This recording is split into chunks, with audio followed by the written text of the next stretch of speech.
YouTube should release a report of how many new channels have been formed between like March 2020 and now, and just like name it quarantine YouTubers, because I'm ready to be counted. I'm ready to be a statistic, I think.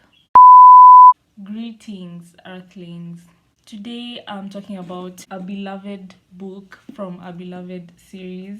I know this is like, you can't even read because it's mirrored. Wow. But for the first time, I'm holding a physical book, so I'm so happy. It's The Rise of Kyoshi by FCE from the Avatar The Last Airbender animated series, which was recently trending again because it got onto American Netflix. It's been on other people's Netflixes by the way, in case you're wondering, but when it got onto their Netflix, it started trending again. It should be trending all the time, so I have no complaints. So this book it's a look into the past of the world of Avatar. So I guess I'll just give a brief summary of what the series is about, the animated series. So Avatar The Last Airbender is an animated series that I think it started airing in 2009 or thereabouts. It's a Nickelodeon show. In this world, there are 4 nations, states, continents. The Fire Nation, the Air Nomads, the Water Tribes, and the Earth Kingdom.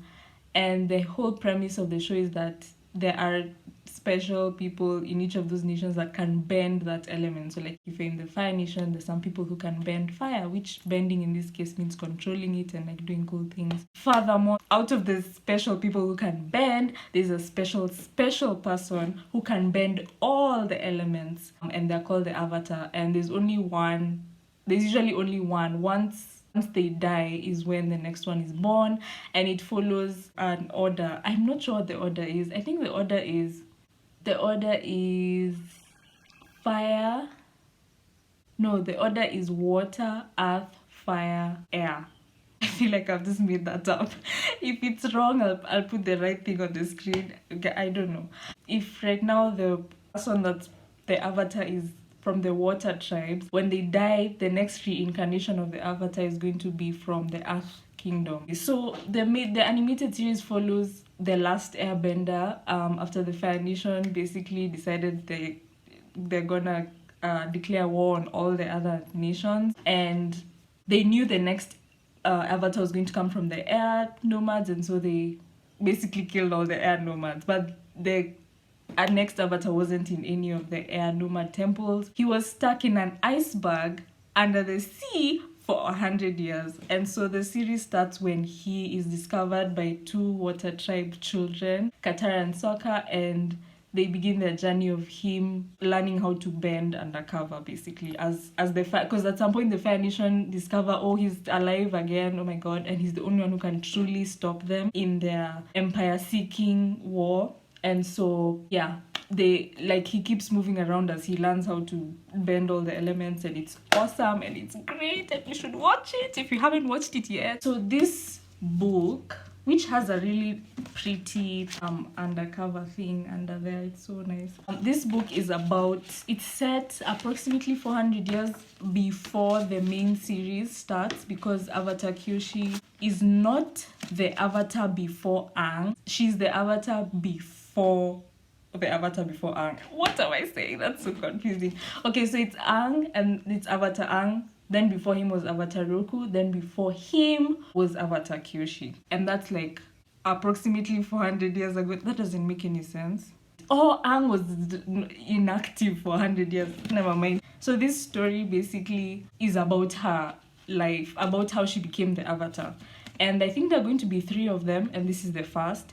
The second one is coming out in like a month. I'm so excited. I don't think I'll read it in a month, but at least it's out there. It'll be out there somewhere in the world, and I just need to get it. It starts with her, like, this is a very start from the bottom, now we're here type of story. So like, she's an orphan. She was basically dumped on an Earth Kingdom island by her parents. Everyone rejected her, and she's sort of been scraping by. The next Avatar is coming from the Earth Kingdom. Everyone knows that, but it takes them 9 years to find him. Yes, I said him, because they first figure that it's some guy called Yoon who can really earthbend. And when you realize how he was discovered, you're just like, wow, y'all were desperate. Because anytime there's a gap of no avatar, there's always like unrest in their world. So it's like, okay, we need to find this guy. So they found him and they were like, yeah, this is him.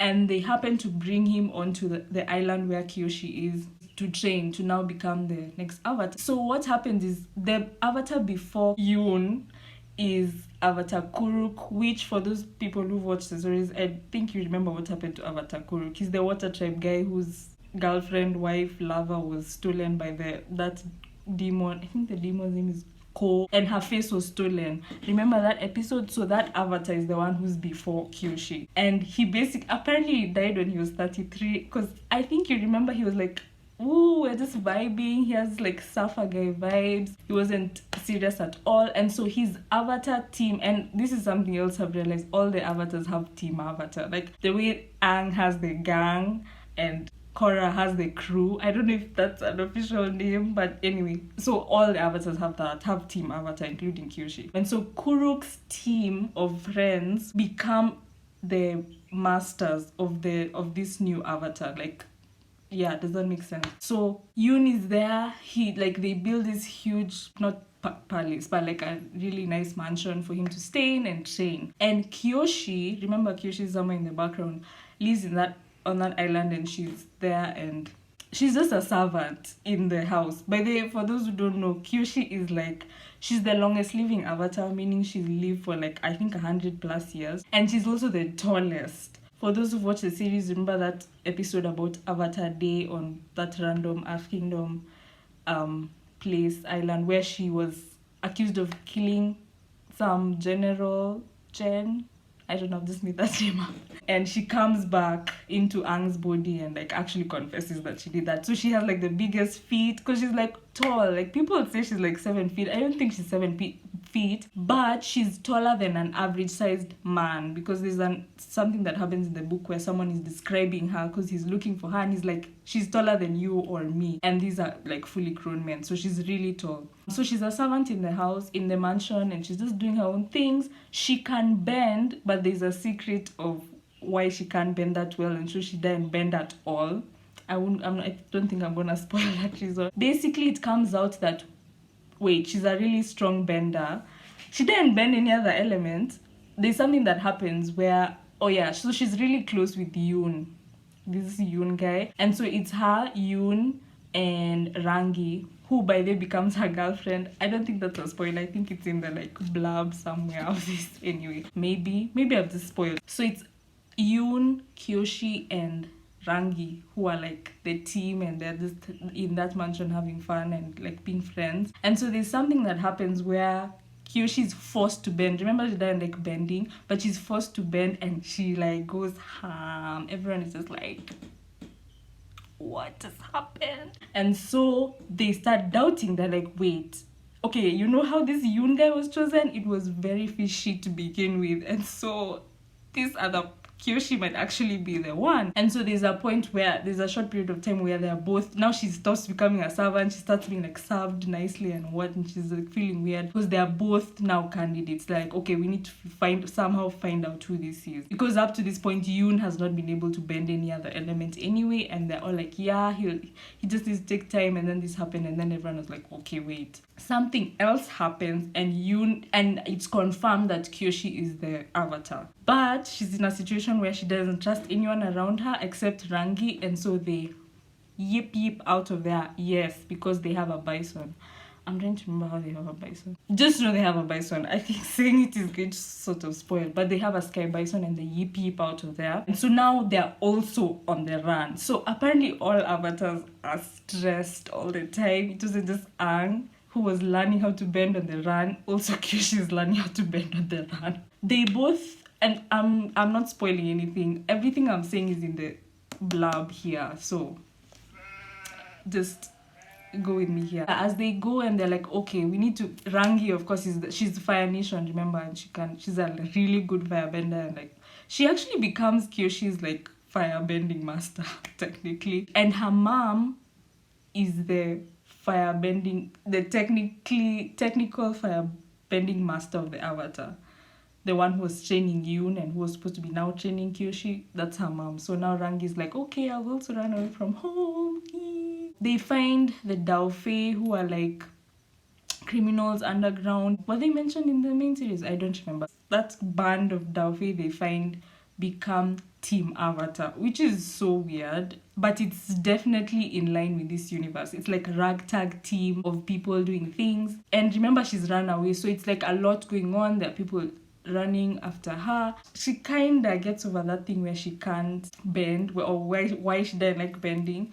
She doesn't get over it completely, but she finds a way around it. And then, like, you know, the war paint that she wears, the red and the white, that is from the Dao Fei, actually. So she stays with that apparently her whole life. Like, this book didn't yet cover her whole life, but it's on the freaking cover. All this is Dao Fei paint. It's like to identify them. And then this head thing and her fans are from her mother. Remember, she's an orphan and she was abandoned, but she was abandoned with a box of things and like a journal from her mother. And so the things inside were her fans, the headpiece, and the diary. The diary is actually what led her to the Dao Fei. I'm not gonna say any more than that. I feel like I've taken 10 years to explain this plot. So this team of Dao Fei is really interesting. In there, she's able to find all the masters except Air. They're just a ragtag team, but they become her masters due to, you know, circumstances. Basically, the main conflict of this book is her running away for the reason that she was running away. I mean, at the end of it, I think it's sort of resolved, but things are left in the balance. There's definitely another book coming. This book is amazing. One thing I noted while I was reading is like, okay, this thing, it's so hard writing anything or creating anything from something that already exists. That's why I never trash on TV series or movies or things that come from another source, because it is so hard, except of course the movie based on Avatar. No, that one was just objectively a bad movie. Like, even if you didn't know the series, that movie was just objectively bad. Anyway, that's why I don't trash on those things, because it's like you're taking someone else's work, someone else's world, someone else's everything, and then trying to continue. It's so hard. But this book succeeded. One thing to note, this story, this animated series, was initially created for 10-year-olds, basically. And so there's so many things they couldn't do. Do you remember when Jet died? I mean, it was inferred in that episode where there's like a theater thing going on, but technically it's never said, let alone shown. So what this book does is that it recognizes that those 10-year-olds who are obsessed with it that time are now 20, aka adults, and they can deal with more things. Everything is shown. Basically, trigger warning for character death and things like it. Everything is shown in detail. So that really worked out. I was really happy with that. I was like, wow, this is so great. We can get more depth out of this world. Another thing is that I still felt like I was in that world. Like, I was like, is this someone different? I mean, FCE did partner with one of the co-creators, Michael Dante Di Martino, to write it. But I felt like I was just like, it was so smoothly flowing as if it was the same exact people who worked on it, but now it's just in book form. And one of the reasons I was able to get for that is the flow. One of the things rather is the flow of the story. Once upon a time I took a screenwriting class. Yes. And the most basic thing you learn is the story writing flow. That's not the name. Yeah, this story writing structure, whatever, which is like Act 1, Act 2, Act 3, which everyone knows. But there are certain things that happen in each of those acts that make it Act 1, Act 2, Act 3. Of course, it's not a must that everything follows this format. It can, like movies like Inception, like you can do whatever you want, but ultimately this is the safest method, and this is the method that the Avatar series took, because I think the characters, the world itself were already heavy enough, so it's like, don't bring us any other complicated things. Just remembering all the lore of the of the world is enough. And it really worked well. Sometimes you don't need to make things complicated. Just give us good characters, give us good world building, and that's it. When we don't care about all the rest. But it worked so well, and this book follows the same exact structure. Like, I very much knew when the inciting incident had happened. The inciting incident being the thing, the moment, the scene that happens that now propels the character into their mission. So in this case, it was whatever it is that happened that made Kyoshi run away and now go into hiding. That thing was the inciting incident, and it was so, when it happened, I was like, okay, I've just noted this thing, and that means I didn't do that screenwriting elective for nothing.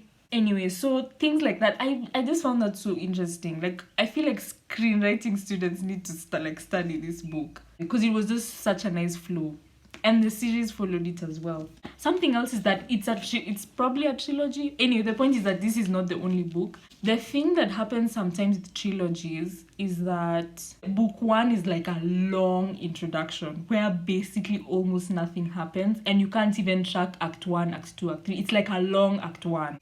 You're just setting up the whole of the first book, and then something small happens the last chapter that is like the end of act 1. And it's like, come on, like, you could have just made everything one book. There's some series and trilogies and things you read where you're like, this didn't have to be a trilogy, or this didn't have to be a duology. This is a whole thing on its own. I feel like even someone who hasn't watched the animated series can just read this book. Genuinely speaking, even just standalone, it's a good story. The only thing you'll miss is like the little cues. For example, Toph's family is mentioned, like the Beifongs are mentioned. I guess her great whatever grandfather is somewhere in the book as a minor character. So those small things are the only things you won't catch up to. But technically everything else is super well explained, and it's standalone, and it's just can be read by itself.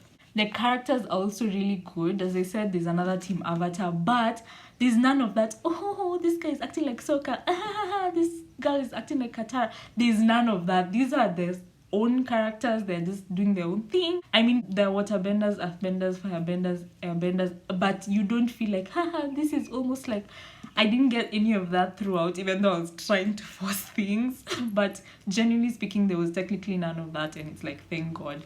They stand on their own. The romance is also really natural. It's not like, she loves me not. None of that for like too long or at all. Remember, they're running away. Like, a lot is happening. There's no time for any of that weird pining nonsense. Pining is great, but it just would not suit in this setting.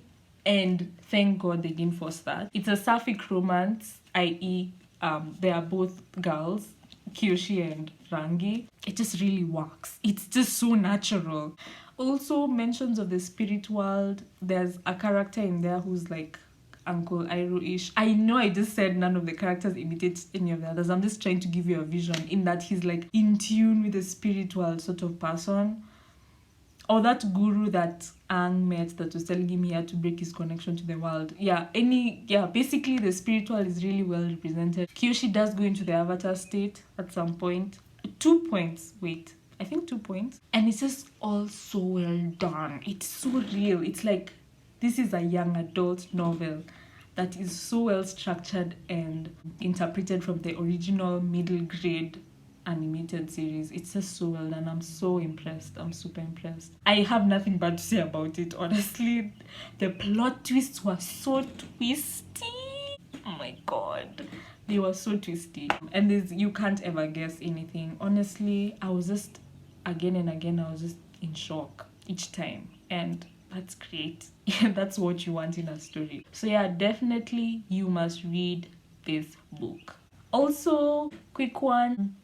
The African Fantasy and Science Fiction Readathon is in a few days, actually. I'm not gonna say my TBR because I am definitely gonna not read all the things I'm gonna say. But the one thing I'll say is that I really want to read Ngugi wa Thiong'o's Wizard of the Crow. I'll try at least stick to that one thing. Everything else I'll do as I go, and hopefully make as many videos as I can this month on the books I'm reading and the short stories and the comics and all that good stuff. So I hope y'all are ready. A friend of mine with a friend of hers started I don't know what to call it, a collective of maybe a collective is not the right word, I don't know, of Black speculative fiction writers. I'll put their things in the description. The point of this readathon is not only for more people to read this genre, but also more people to write in it. So yes, I'm talking to you. You have to start writing in this genre. Like, we're not arguing.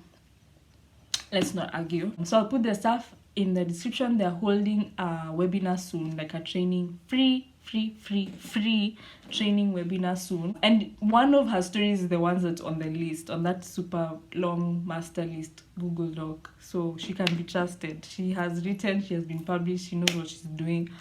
Y'all better, like, see you in July.